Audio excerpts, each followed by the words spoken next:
Assalamualaikum warahmatullahi wabarakatuh. Bismillahirrahmanirrahim. Alhamdulillahi rabbil alamin. Wal aqibatu lil muttaqin.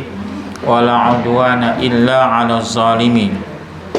Rabbi shrah li sadri wa yassir li amri wahlul 'uqdatam min lisani yafqahu qawli wa saddiq lisani wahdi qalbi bihaqqi sayyidina Muhammadin sallallahu alaihi wasallam. Amma ba'. Jadi muka yang Jawi muka surat 9. Rasulullah sallallahu alaihi wasallam menjawab mengenai iman. Mengenai iman, apa yang dijawab oleh Rasulullah SAW yang berkaitan dengan iman.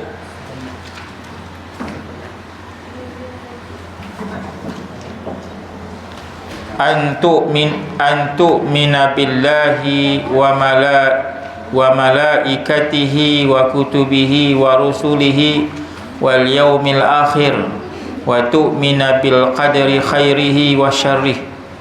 Rawahul Bukhari wa Muslim. Jadi Rasulullah menerangkan bahawa yang dimaksudkan dengan iman itu ialah antu'mina billahi, beriman dengan Allah, beriman dengan Allah, beriman dengan malaikat-malaikat Allah, beriman dengan kitab-kitab, dengan rasul-rasulnya, hari akhirat, dan beriman dengan takdir baik dan jahat. Semua kena beriman. Apa yang dicerita oleh Allah dalam Quran, dalam hadis Nabi SAW yang berkaitan dengan dunia dan alam akhirat, berkaitan dengan Allah dan Rasul, kita kena beriman. Hak tu kita baca dah. Kemudian yang bawah tu akidah tauhid. Akidah tauhid mempunyai peranan penting untuk menetapkan keimanan di dalam hati kita. Jadi akidah ni amat perlulah, amat mustahak kita kena mengetahui. Kita belajar ilmu akidah ni untuk memantapkan iman, supaya iman kita tidak goyah, tidak berganjak sampai ke akhir hayat, sehingga kan kita mati dalam keadaan kita beriman kepada Allah Subhanahu wa ta'ala. Itulah prinsip kita sebagai orang Islam daripada awal.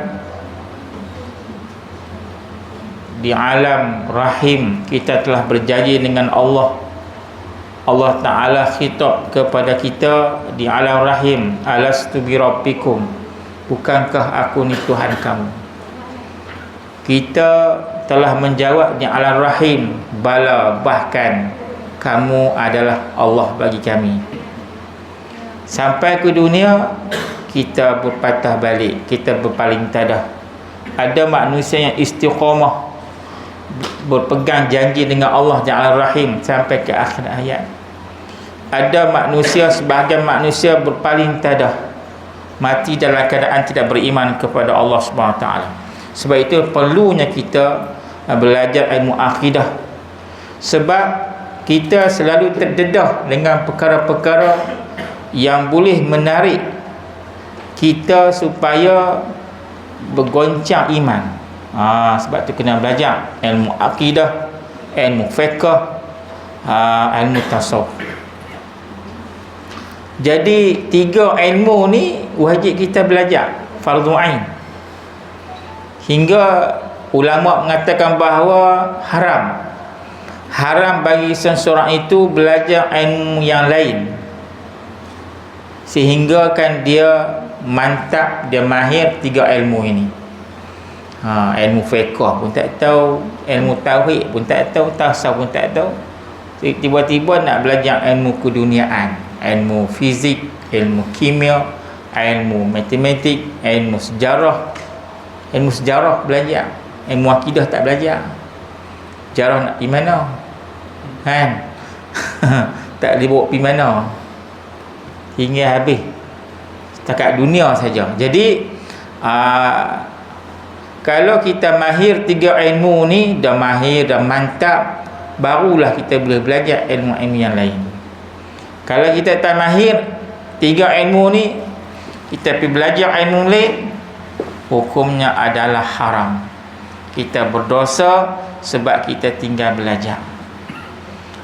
Jadi bila lagi kita nak belajar, kita duk anggap aku ni muda lagi. Bukan kita pula muda, kita semakin hari semakin tua. Ada orang semakin hari semakin muda? Tak ada. Dulu rambut kita putih, hitam, lah dah putih dah. Itu menunjukkan kita sudah tua. Kita kena menerima kenyataan bahawa kita ni akan menghadapi hari tua. Jadi ilmu ni, ilmu tasawuf pun kena belajar. Ilmu tasawuf, ilmu yang berkaitan dengan hati. Hati pun kena baik. Ilmu tasawuf ni dia ada sifat-sifat mazmumah dan sifat-sifat mahmudah. Sifat mazmumah, sifat-sifat yang dicela. Sifat yang dicela ni kita kena buang. Kita kena buang jauh-jauh. Jangan simpan dalam jiwa hati kita. Kalau kita simpan dalam hati kita, maka kita ni tak sempurna. Iman kita tak sempurna. Sifat mazmumah ni banyak. Antaranya orang yang makan banyak, minum banyak, tidur banyak. Dia ada sifat riya, ada sifat sum'ah, ada sifat takabur, ada sifat cintakan dunia. Cintakan dunia sifat mazmumah, sifat dicela. Bencikan mati. Dengar orang sebut mati, benci, tak mahu dengar. Itu sifat mazmumah. Kalau ada kena buang. Kalau orang cerita nak mati ni, kita merasa muhasabah dia. Hubur riyasah, kasih pangkat, kasih kedudukan, kasihkan nama. Itu pun sifat mazmumah. Semua sifat ni kita kena buang dalam hati kita. Barulah, sebab tidak makan ilmu tasawuf. Maksud tasawuf ni ilmu yang sufi, ilmu yang bersih. Tak ada sifat-sifat yang dicela. Sebab itulah kita kena buang sifat-sifat tersebut. Kita diisi dengan sifat-sifat mahmudah, sifat-sifat yang terpuji. Kasihkan mati, itu sifat mahmudah, terpuji. Cintakan akhirat, itu sifat mahmudah. Jadi tauhid mempunyai peranan penting untuk menetapkan keimanan di dalam hati seseorang serta meyakinkan wujudnya Allah. Kita yakin, sebahagian orang dia meyakin wujudnya Allah hanya di masjid saja. Sembahyang ingat Allah. Luar pada sembahyang, tempat-tempat pasar raya dan sebagainya, dia lupa Allah. Kalau dia berniaga, dia ingat Allah, maka dia berniaga dengan jujur, dengan ikhlas. Kalau dia seorang masing-masing pekerjaan lah, masing-masing pekerjaan, seorang peniaga ke apa ke, dia yakin adanya Allah dalam jiwa dia, dia yakin kebesaran Allah, maka dia tidak akan berlakunya khianat. Khianat sebab apa? Sebab dia meyakin wujudnya Allah Subhanahu Wa Taala dan mentauhidkan Allah. Orang-orang yang beriman mempercayai dan meyakini wujudnya Allah dan mentauhidkannya Allah. Jadi kita sebagai orang beriman, kita kena yakin adanya Allah. Adanya Allah. Jadi adanya Allah ni dia tidak ada zon, syak dan waham. Maksudnya kewujudan Allah tu 100%. Kalau ada zon, syak, waham, tak boleh. Dalam bab tauhid ini kena yakin sungguh, wujud sungguh, yakin adanya Allah sungguh. Dalam yakin tu tidak ada zon. Zon ni maksudnya 70 berat ada. 30 tak ada. Mana boleh? 70 ada, 30 tak ada. Tak boleh. Akidah tu tak pakai. Ataupun syak 50 ada, 50 tak ada, tak boleh. Ataupun waham berat kepada tak ada, kan, pun tak boleh juga. Jadi wujudnya Allah wujud yang 100% adanya Allah. Zalikal kitab, yang demikian itulah kitab Quran, la raiba fihi, yang tidak ada syak. Tak ada syak dalam Quran. Ayat walaupun orang itu dia tolak satu huruf saja, bukan satu kalimah, satu huruf dia tolak Quran, maka iman dia tak terpakai, iman dia tak sah dah. Kena beriman semua apa yang diperintah oleh Allah Subhanahu wa taala. Apa yang Allah Taala suruh kita kena buat, yang dilarang kita kena tinggalkan. Hak perintah Allah tak boleh kita bangkang, tak boleh kita tolak. Banyak perintah Allah, kan? Contoh perintah Allah,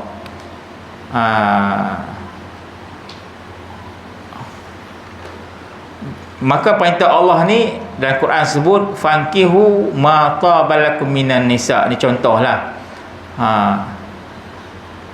hendaklah kamu berkahwin dengan perempuan yang baik-baik daripada perempuan. Masna, 2, wasulasa, 3, waruba' dan 4. Tiba-tiba ada seorang perempuan, dia bangkang, dia lawan suami dia. Dia tak bagi suami dia kahwin seorang lagi, 2 ataupun 3. Maka dia bangkang itu termasuk dalam dosa-dosa besar. Isteri dia tak bagi suami dia kahwin 2 ataupun 3, contohlah, maka tak bagi itu dia telah lawan perintah Allah dan termasuk di dalam dosa-dosa besar. Berat noh, kan?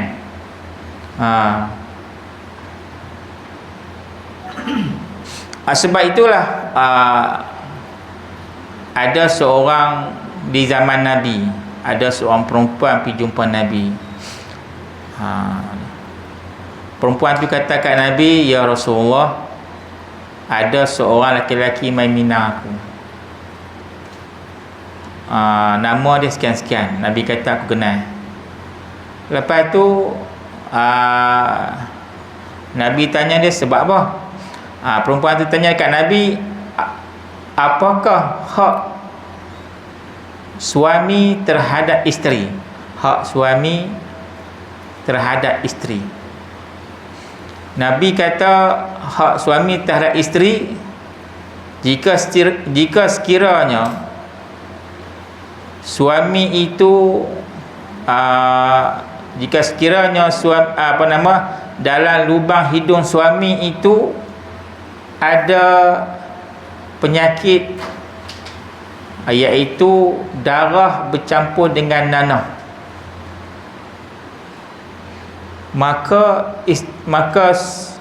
isteri ni sampai peringkat kena jilat dia punya air nanah yang bercampur dengan darah dalam lubang hidung suami dia. Sampai ke pangkat itu kewajipan hak suami terhadap isteri besar. Tu pun tak terlepas lagi, berat lagi. Apabila perempuan ni dia dengar Nabi kata menerangkan hak suami tak isteri, maka perempuan ni ambil keputusan tak mahu berkahwin sampai ke akhir hayat. Maksudnya berat lah, berat. Berat sungguh. Begitu juga kalau seorang isteri dia meminta tolak kepada suami dia dengan tanpa sebab, maka si isteri itu tak bau syurga, tak ada sebab apa-apa. Tapi kalau ada sebab, suami itu tak bagi nafkah, suami itu buat zalim kepada dia, suami itu tinggal tanggungjawab, hak tu dikecuali, hak tu tak apa, sebab ada sebab uzur syar'i. Tapi kalau tak ada sebab apa, suami tu baik, orang soleh, bertanggungjawab, tapi si perempuan ni dia buat akal, dia buat masalah. Hak itulah apabila dia minta cerai, maka dia tak bau syurga Allah Subhanahu wa taala.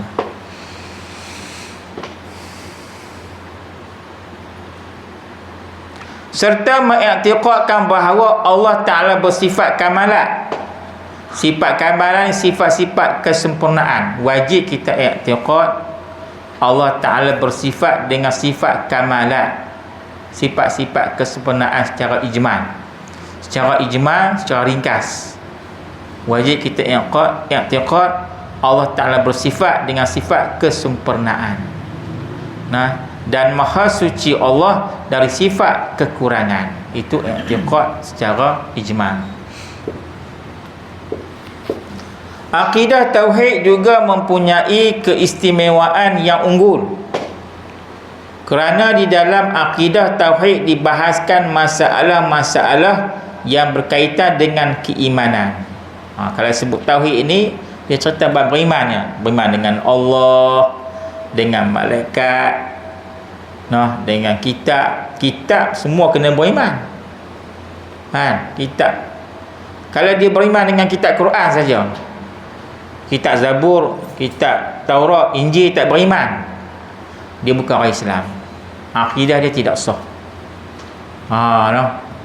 Tidak sah. Nak beriman semua kitab yang 4 ni, walaupun kitab itu tak diturun kepada kita, diturun kepada umat-umat dahulu, umat Nabi Musa, Isa dan sebagainya, tapi kita wajib beriman asas dasar kitab itu diturunkan daripada Allah SWT. Cuma hukum hakam telah dimansuh setelah kedatangan Al-Quran, maka hukum dalam kitab-kitab dahulu dimansuhkan. Contoh dalam kitab Taurat. Dalam kitab Taurat, daging unta haram, tak boleh makan. Ada sebahagian ikan haram, tak boleh makan. Ada sebahagian burung haram, tak boleh makan. Kemudian datangnya kitab Injil, iaitu Nabi Isa, maka Allah Ta'ala memberi kelonggaran, membolehkan makan perkara-perkara yang diharam dalam kitab Taurat. Mai kitab Injil, maka daging unta boleh makan, ikan boleh makan, burung boleh makan. Itu kelonggaran.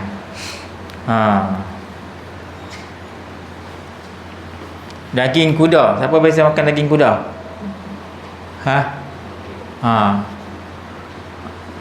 Nabi makan daging kuda. Kita tak ada lah kuda ni. Tak ada kuda, kan?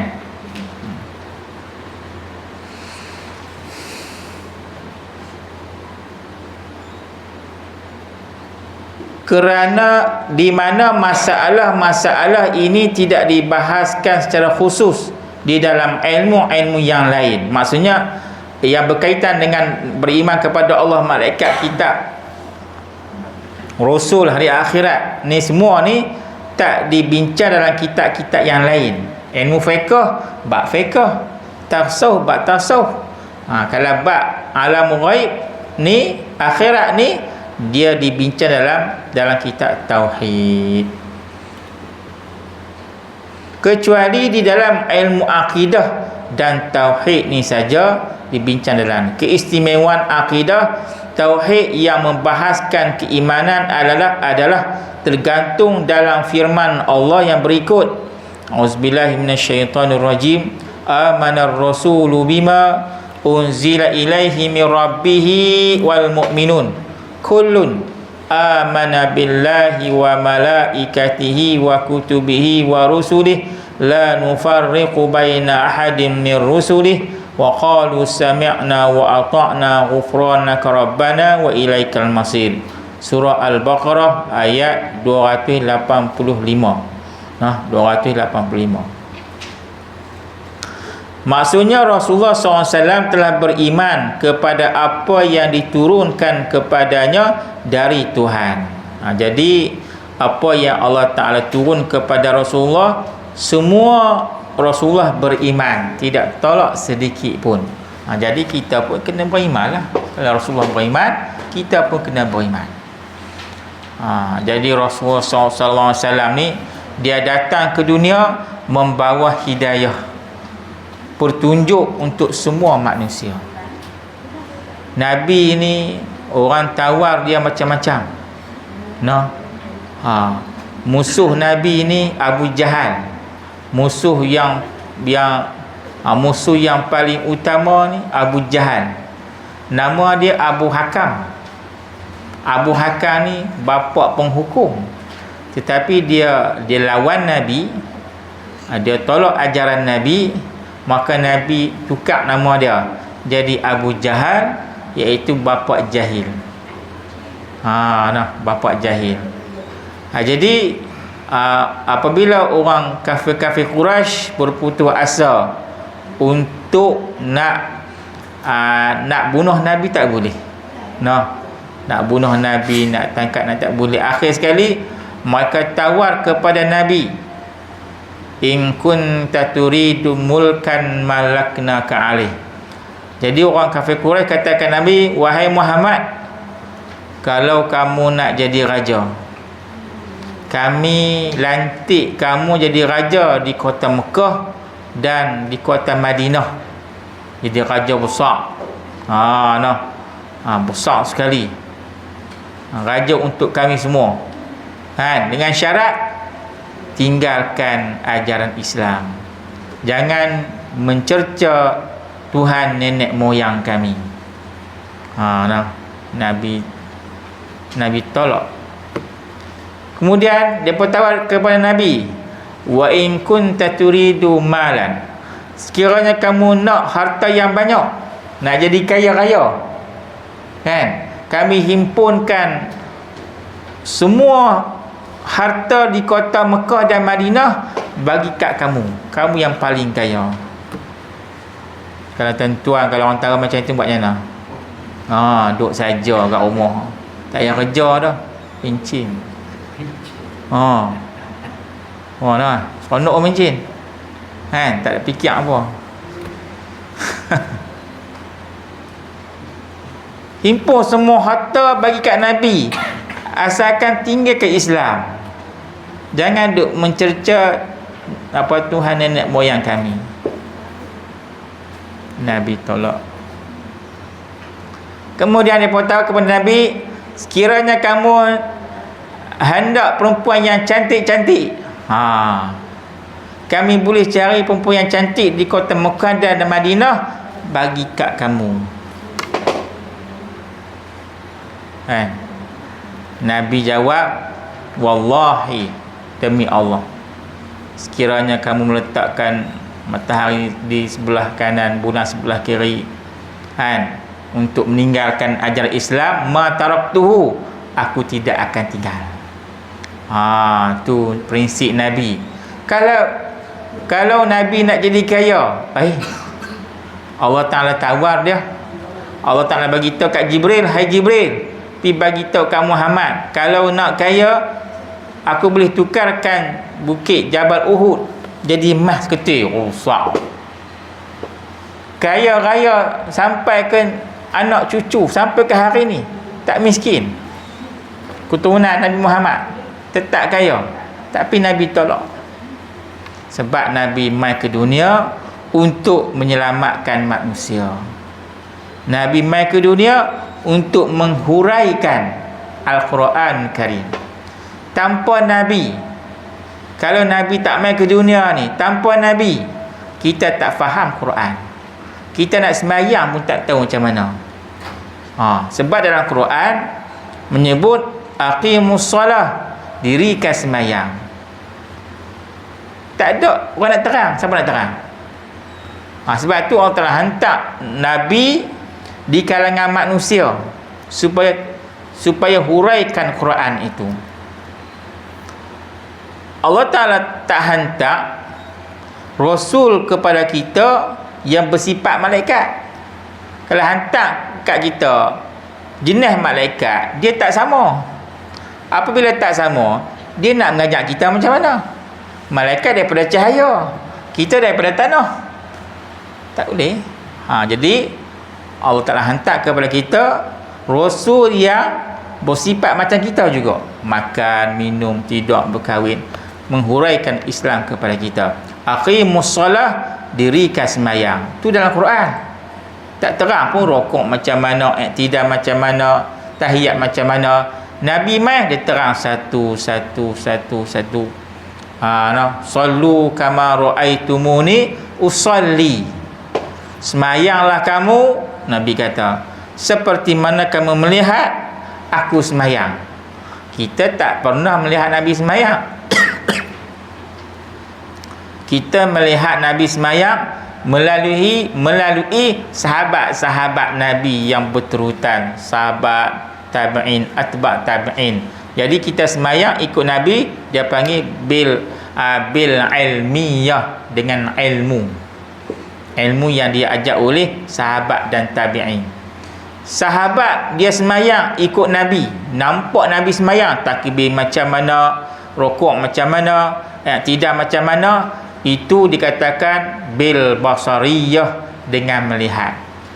Sahabat semayang ikut Nabi dengan melihat betul, tengok betul.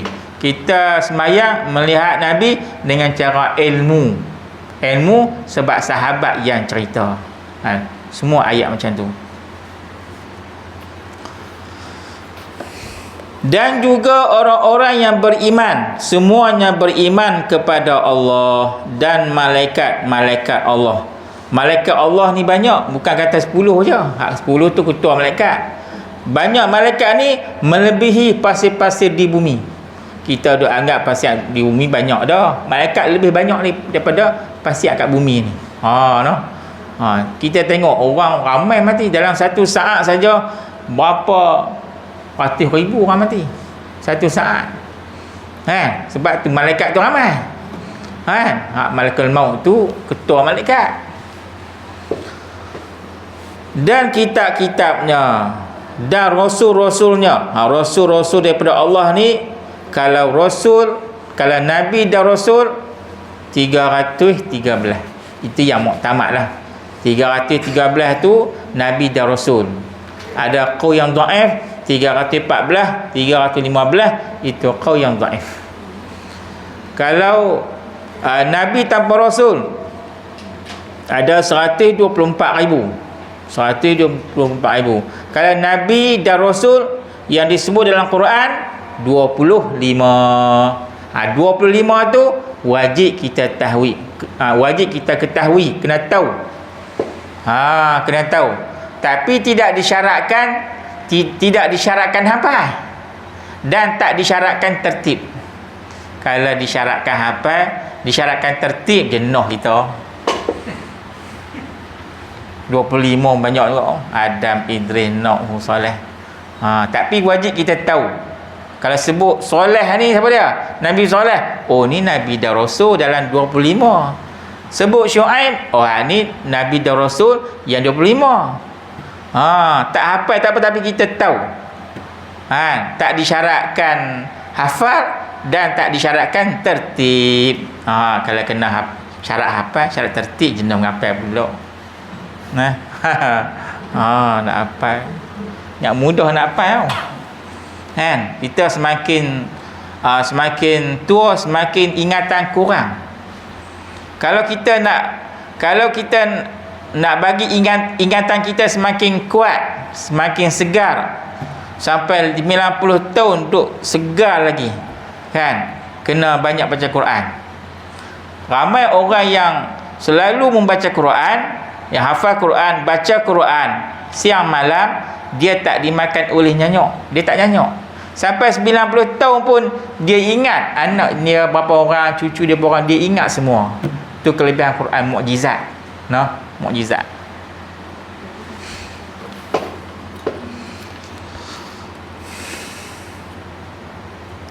Mereka berkata, kami tidak membeza antara seorang dengan yang lain dari rasul-rasulnya. Jadi antara 25 Nabi dan Rasul tu tak boleh kita duk beza-beza.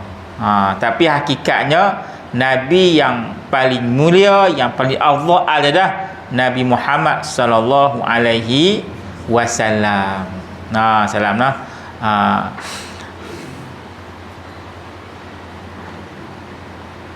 Mereka berkata lagi, kami dengar dan kami taat.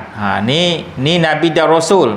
Nabi dan Rasul mereka kata kami dengar dan kami taat. Sami'na wa ata'na. Ghufranaka rabbana wa ilaikal masir. Kami pohonkan keampunanmu wahai Tuhan kami, dan kepadamu jualah tempat kembali. Kita minta ampun kepada Allah dan kepada Allah kita kembali. Minta ampun ni maksudnya istighfar lah. Kita istighfar selepas sembahyang. Astaghfirullahalazim. Allazi la ilaha illahu al-hayyul qayyum wa atubu ilaih. Sebab tu orang istighfar, ada setengah orang istighfar astaghfirullahalazim allazi la ilaha illa, dia berhenti. Itu dia tak sempurna makna dia. Dia kena sebut illahu, kembali kepada Allah. Dia berhenti tak ilah, dia sangkut ayat. Dia sangkut. Astaghfirullahalazim allazi la ilaha illa huwal hayyul qayyum wa atubu ilaih. Jadi kita istighfar kepada Allah. Berapa kali kita istighfar? Kita istighfar biasa lepas sembahyang 3 kali. 3, 6, 9, 15 kali subuh 3 kali, zuhur 3 kali. Jadi Nabi istighfar, Nabi minta ampun kepada Allah setiap hari 70 kali. Riwayat kata 100 kali. Kita istighfar 3 kali. Malu kat Nabi. Hak tu pun tak boleh lawan.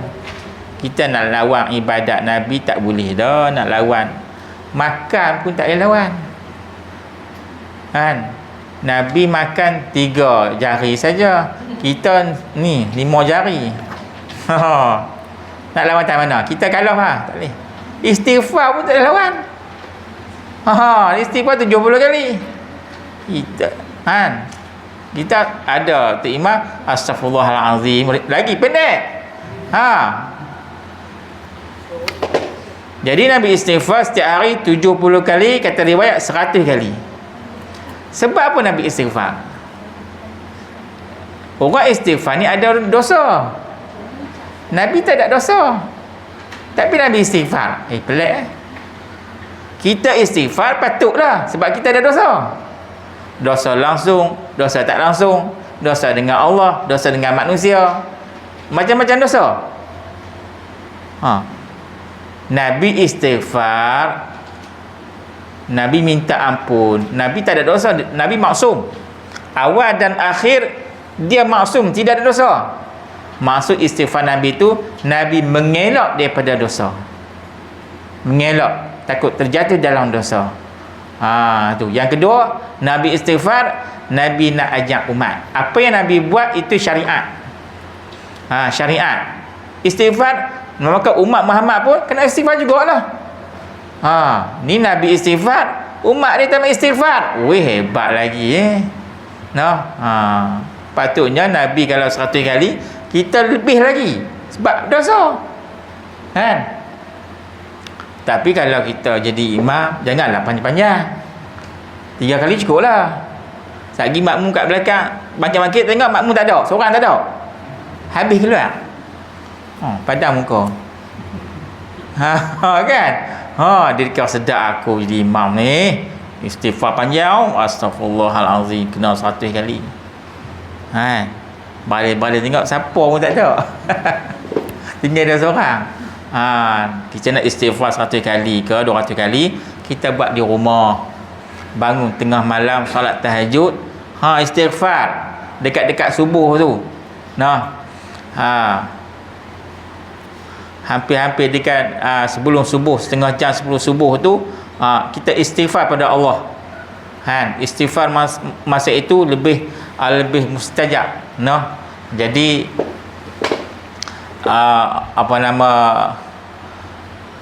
istighfar dekat-dekat dengan waktu subuh, solat tahajud, istighfar, itu baguslah baca Quran, Quran al-fajri, Quran sebelum fajar, baca Quran.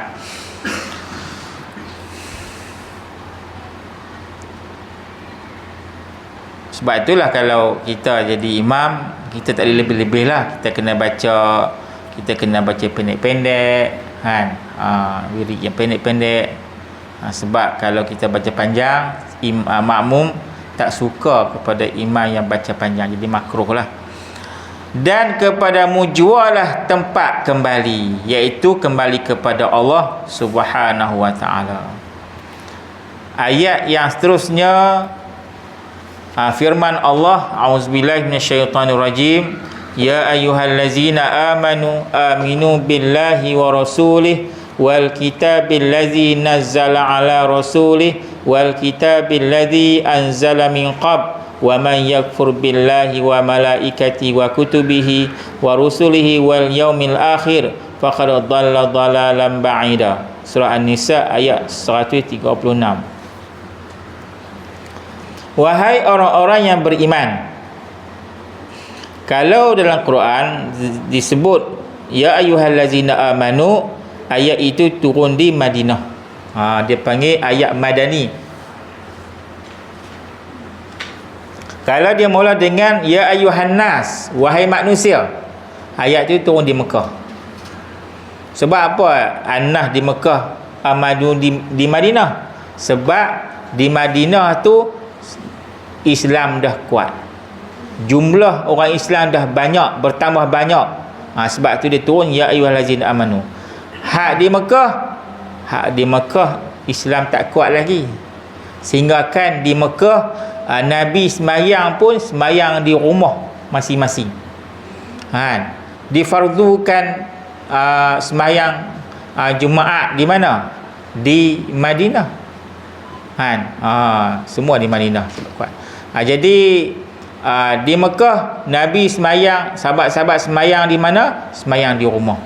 Nak semayang dekat Kaabah tak boleh, sebab pergi semayang kena seksa, kena tangkap dan sebagainya. Kalau siang hari Nabi dengan sahabat semayang di rumah, Zuhur, Asar, Nabi baca sir, baca perlahan. Sekali kalau baca kuat, orang kafir dengar, kena tangkap, kena seksa. Baca pelan-pelan, sir. Kalau malam, subuh, maghrib, isya, Nabi dan sahabat baca kuat. Sebab apa? Sebab orang kafir dah letih dah siang hari, dok round cari mana sahabat, balik lena habis dah, maka Nabi sahabat baca kuat. Jadi syariat tu sampai ke hari inilah kita ikut. Kalau Zuhur dengan Asar baca sir, baca sir. Maghrib, isya, subuh baca kuat. Itu syariat dalam sirah Nabi SAW. Wahai orang-orang yang beriman, tetapkanlah iman kamu kepada Allah dan Rasulnya. Ni Allah Ta'ala perintah tetapkan iman. Sebab tu Nabi kata jadidu imanakum qawla la ilaha illallah. Hendaklah kamu memperbaharui iman kamu. Kita beriman dengan Allah dan Rasul, tapi ada hadis yang suruh memperbaharui, sebab takut-takut perkataan kita ni secara langsung tak langsung boleh mencederakan iman. Mencederakan iman, kita kena ratib, iaitu zikir la ilaha illallah, la ilaha illallah. Tu dah dalam kitab tauhid sebut, kita zikir la ilaha illallah ni biar dah jadi seperti mana darah dan daging dah bercampur. Maksudnya tak boleh nak tinggal dah sampai ke maqam tu. Zikir. Jadi orang yang banyak zikir ni, roh dia keluar dalam keadaan kenyang. Orang yang banyak zikir nanti dalam syurga dia banyak mendapat kelebihan yang Allah Ta'ala anugerah kepada dia. Maksudnya dalam syurga nanti orang yang banyak zikir kepada Allah di dunia ni, dalam syurga nanti dia dapat benda-benda yang mewah. Benda-benda yang nilai dia tinggi. Kan? Macam kita dunia nilai tinggi pada dia. Kereta besar, kereta mus. Macam itulah. Nilai hak tinggi-tinggi tu. Dalam syurga pun ada juga nilai yang tinggi-tinggi, yang mewah-mewah.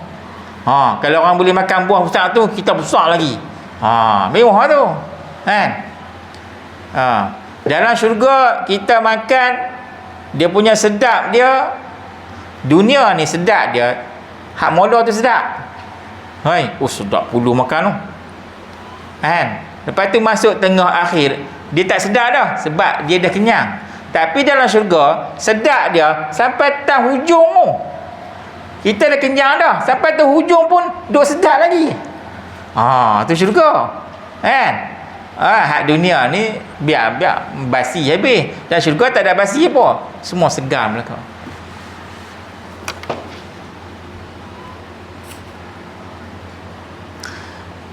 Tetaplah iman kamu kepada Allah dan Rasulnya. Rasul ni maksudnya Nabi Muhammad SAW.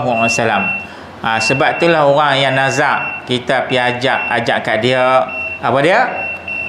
Talqinkan dia la ilaha illallah. Itu je. Sebab yang warid dalam hadis, kita kena ajar orang yang nak mati la ilaha illallah. Itu saja. Muhammad Rasulullah, hak tu tak ada dalam hadis. Tapi kalau dia boleh sebut la ilaha illallah Muhammadur Rasulullah, lagi baik. Lagi afdal.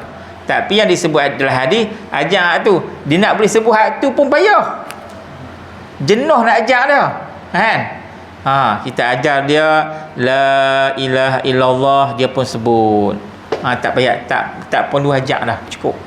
Kecuali selepas dia sebut, dia pergi cakap benda lain, dia mengaruk sana, dia mengaruk sini.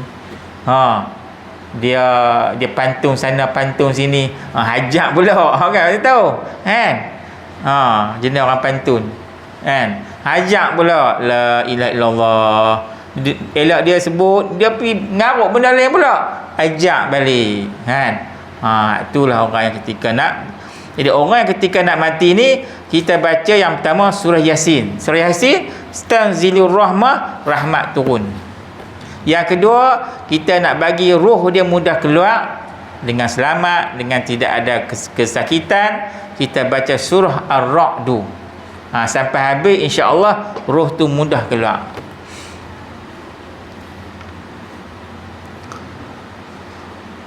Dan kepada kitab Quran yang telah diturunkan kepada Rasulnya Muhammad sallallahu alaihi wasallam, dan juga kepada kitab-kitab suci yang telah diturunkan dahulu dari itu, iaitu kitab Taurat, kitab Zabur, kitab Injil. Kitab-kitab dulu ni dia banyak yang berkaitan dengan isi kandungan dia tentang puji-puji Allah. Puji-puji Allah, puji kebesaran Allah. Hukum hakam tu kurang. Tapi dalam Quran dia cerita semua lengkap. Dan sesiapa yang kufur, yakni ingkar kepada Allah, tak beriman kepada Allah dan malaikat Allah dan kitab-kitab Allah dan rasul-rasulnya dan juga hari akhirat, maka sesungguhnya ia telah sesat dengan kesesatan yang sejauh-jauhnya. Sebab tu akhirat nanti, apabila ahli neraka diseksa, ahli syurga nampak. Nampak. Sebab syurga, sebab neraka ini duduk di bawah bumi yang ketujuh. Syurga duduk di atas bawah arash. Arash tu atap syurga. Allah Ta'ala perintah malaikat ambil neraka yang diletak di bawah bumi yang ketujuh, bawa naik sebelah dengan syurga. Jadi ahli neraka diseksa, ahli syurga nampak. Sehingga kan ahli syurga boleh tanya ahli neraka. Duk tengah kena seksa tu, ahli syurga tanya, ma salakakum fi saqar? Kenapalah kamu duduk dalam neraka saqar ni, wahai ahli neraka? Tengok teruk sungguh. Tanya. Ahli neraka saqar jawab, lam naku minal musallin. semasa kami hidup tak pernah semayang. Jadi kita hidup ni kena banyak semayang. Semayang sunat kena banyak tuan-tuan. Semayang sunat qabliyah, sunat ba'diyah, sunat duha, sunat tahajud kena banyak. Semayang sunat tu kena banyak. Sebab kalau kita banyak semayang sunat itu dia menyempurnakan kekurangan yang ada dalam solat fardu. Ni kita duk hak fardu. Hak fardu pun dah lekeh dah. Dah nak rebah dah. Hak sunat tak buat. Kan? Akhirat besok Allah tengok semua fardu. Fardu ni cacat banyak ni, teruk banyak ni, tak lengkap. Allah Ta'ala tengok sembahyang sunat. Tengok sunat pun tak ada. Sunat apa pun tak ada. Tu dia, tak ada harapan dah. Tak payah. Kena banyak solat sunat. Kan? Sunat tahajud. Bangun di tengah malam solat tahajud. Orang yang sembahyang solat tahajud, kubur dia bercahaya. Tapi nak buat tu susah kan? Payah. 2 rakaat je kan. Kita pergi tandas balik, nak leno juga tidak. Nak buat tu kena lazim kan. Sebulan sekali ke, 3 minggu sekali, seminggu sekali, seminggu 2 kali ke. Sebab tu dalam kitab fiqh menyebut orang yang selalu solat tahajud, tiba-tiba dia tinggal, jadi makruh balik. Jangan tak apa. Jangan tak apa. Buat.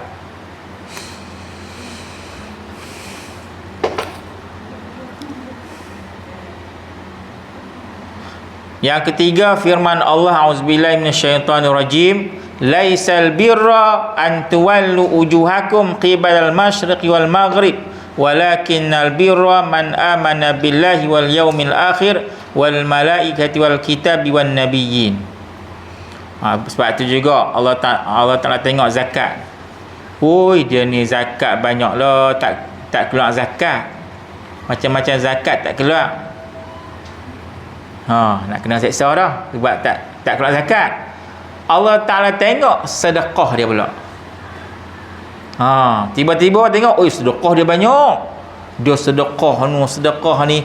Maka sedekah itu boleh menyempurnakan kekurangan dalam zakat-zakat dia.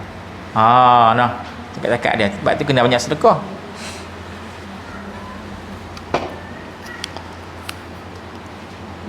Bukanlah perkara kebajikan itu hanya kamu menghadap muka ke pihak timur dan barat, tetapi kebajikan itu ialah berimannya seorang kepada Allah dan hari akhirat.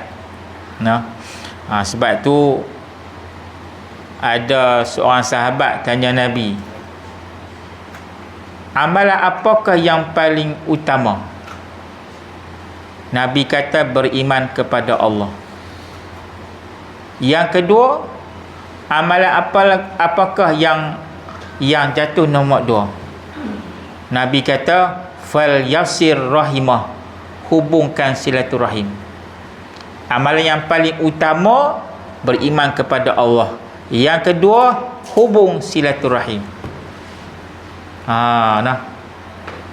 Yang kata hubung silaturahim ni, orang yang dah berkelahi lama, dia hubung balik, itu silaturahim.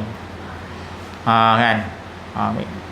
Lepas tu sahabat tanya, amalan apakah yang Allah Ta'ala murka, ataupun amal yang ditolak oleh Allah? Nabi kata yang pertama, orang yang menyekutukan Allah dengan sesuatu. Yang kedua, amalan apakah yang Allah Ta'ala murka, tolak? Nabi kata orang yang memutuskan silaturahim. Jangan lebih 3 hari, haram dan berdosa. Kan? Qati'ur rahim la yadkhul jannah. Orang yang memutus silaturahim tak masuk syurga. Kita ada adik, abang apa semua, hubung silaturahim. Lama-lama tu biar pilah, halal lupa-lupa. Kan? Itu. dan hari akhirat, dan segala malaikat, dan segala malaikat, dan segala kitab, dan sekalian nabi. Itu maksud kebajikan. Maksud kebajikan ialah beriman seorang kepada Allah, hari akhirat, beriman dengan malaikat, beriman dengan kitab-kitab, beriman dengan sekalian nabi-nabi yang diturunkan oleh Allah Subhanahu wa taala. Jadi kita berhenti setakat tu. Wallahu alam. Auzubillahi minasyaitonirrajim. Bismillahirrahmanirrahim. Alhamdulillahirabbil alamin, wassalatu wassalamu ala asyrafil anbiya'i wal mursalin wa ala alihi wa sahbihi ajma'in. Allahumma anfa'na bima 'allamtana wa 'allimna ma yanfa'una warzuqna 'ilman yanfa'una bihi walhamdulillah.